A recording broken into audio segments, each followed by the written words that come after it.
என்ன புது பேட்டா சொல்லவே இல்ல. எப்போ வந்தது? நேத்தாண்டா வந்துச்சு. சிவகுடி இன்னைக்கு மேட்சுக்கு தான்.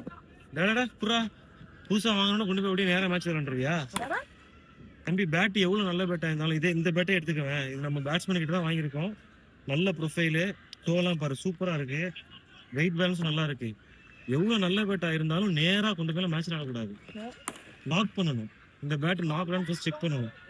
மிஷின் நாக்கோ இல்ல மேனுவல் நாக்கோ ஒரு 10,000 நாக் பண்ண சொல்றாங்க. நம்மளால அவ்வளவு முடியலனாலும் ஒரு 5,000 6,000 நாக்காச்சும் பண்ணணும். இது நாக்கே பண்ணல. சரி நாக் பண்ணி நேரா போயிடலாமானா இல்ல. அதுக்கப்புறம் நமக்கு லின்சீட் ஆயில் இருக்கு. லின்சீட் ஆயில வாங்கி பேட்டோட ஃபேஸ்ல அப்ளை பண்ணிட்டு, ரொம்ப கம்மியா அப்ளை பண்ணணும், போட்டு முழுவ கூடாது. அப்ளை பண்ணி ஒரு நாள் வச்சா போதும், ஒரு 8 to 12 hours வச்சா போதும். பேட்டை வந்து ஸ்ட்ரைட்டாலாம் வச்சிடக்கூடாது, மேலே ஃபேஸ் பண்ண மாதிரி வைக்கணும், பேலன்ஸ்டா வைக்கணும். வச்சுட்டு அப்புறமும் போய் விளையாடலாம்னா விளையாடக்கூடாது. ஓல்டு பால் எடுத்து அதை நம்ம நெட்ஸ்ல ஸ்டார்ட் பண்ணி பேட்ல தட்ட ஆரம்பிக்கணும். நம்ம தட்ட ஆரம்பிச்சதுக்கு அப்புறம் அந்த பேட்டோட சீசன் நமக்கு தெரியும்.